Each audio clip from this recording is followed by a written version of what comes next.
Since the dawn of time, mankind has struggled with the idea of the backlog, a never-ending checklist of games to play so that these purchases don't go to waste, growing bigger and bigger as more games come out. We keep increasing the size of our libraries to a point where we have, enough games to last us for a fucking lifetime.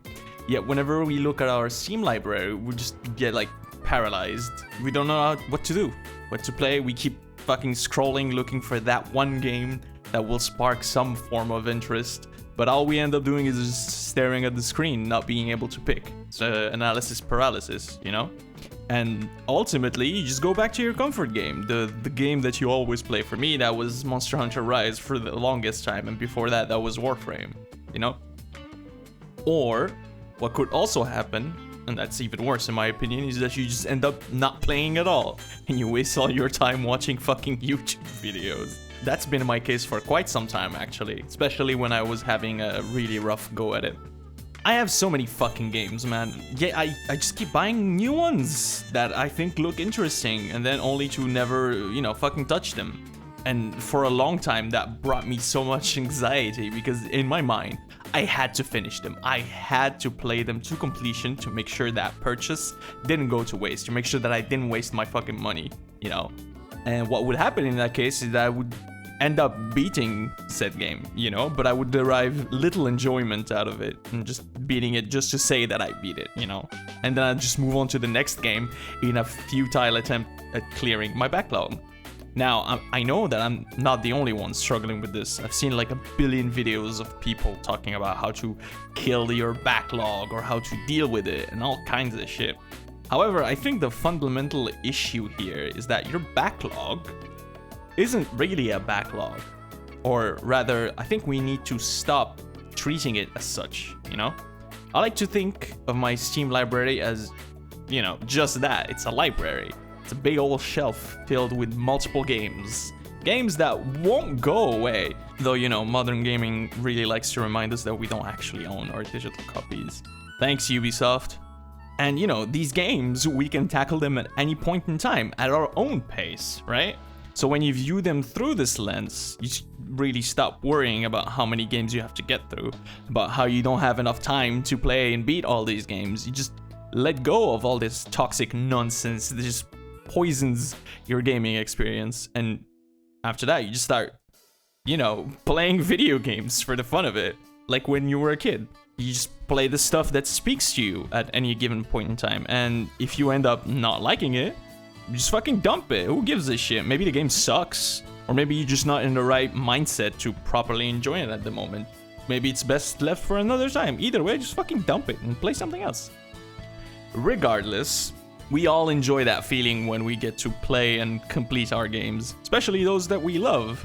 And for that, I tried this thing where I go through my library, right? And I pick out 5 games that speak to me. And by that, I mean, whenever I see it, I'm like, yeah, fuck yeah, I'd play the shit out of it, And then just put them on a separate Steam collection that I call Games I Want to Beat, right?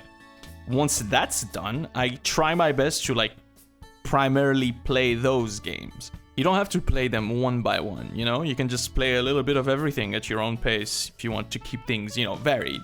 Or, if you end up getting super hooked on a game, you can just fucking play that until you beat it, It's important to know that this is not a hard rule you must abide by. It's simply a guideline, Because if you force yourself to play and only play these games, that's only gonna make you miserable and it's gonna suck all the fun from playing, which is the opposite of what we're trying to achieve, You can totally play something else that's not on the list if you want to, who gives a shit? This does require some level of commitment, just like how you would commit to reading a book or playing a song or anything of that nature. And if you're able to do that without being all paranoid about it, you'll be able to have tons of fun, again, with playing video games. It really worked wonders for me and gave me the confidence I needed to play more games and explore more of my library, I can finally enjoy all these games I kept fucking buying over the years without feeling guilty about it. It also helped me realize that I can still beat long games, I used to be so scared of starting a long game and worrying about not being able to finish it, because it takes fucking 60 plus hours, But I was able to beat Dragon's Dogma 2 and Final Fantasy 16 back to back thanks to this. And on top of having experienced, peak after peak, I proved to myself that I still have what it takes to play, enjoy, and beat long games, which is fucking great. I've been looking more and more into the concept of detachment lately. Basically, you would pick a goal for yourself and work towards it, but you will also, distance yourself from the potential outcome, not really worrying about the end point and focusing more on the journey itself. It's the whatever happens, happens mentality, where you still go through the process you set for yourself to achieve this goal, but whether you hit it or not, it doesn't really matter. Who gives a shit, I used to think you had to have like a nonchalant approach to it, like, yeah, no, I don't really give a shit, But when inside of you, you really, really want to do that thing or to get that thing, But that's just, wrong. You're just lying to yourself at that point. What's cool is that this concept can be applied to literally anything in your life, whether you want to further your career, get better at specific skill you want to develop, or in our case right now, play and beat more games. If we stop worrying about the end goal, which is right now beating... Sorry. If we stop worrying about the end goal, which is right now beating more video games, we can focus more on enjoying said game to the fullest, seeing everything it has to offer and squeezing every droplet of fun we can get out of it.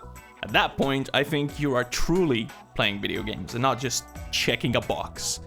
Because of that, being immersed happens so fucking easily, so naturally. Like when you stop being in the way, you can just, enjoy being the character you're playing in this digital world. That's exactly how I felt when I was playing FF16. I was so immersed in this game. I thought I was Clive Rossfield, like exploring Valisthea with my dog and helping out my allies in the hideaway and freeing all these bearers and getting stronger, etc., etc., Had I played it with the mindset we discussed earlier, like being so focused on beating the game and getting to the end, I don't think I would have had half the fun I had in my actual playthrough.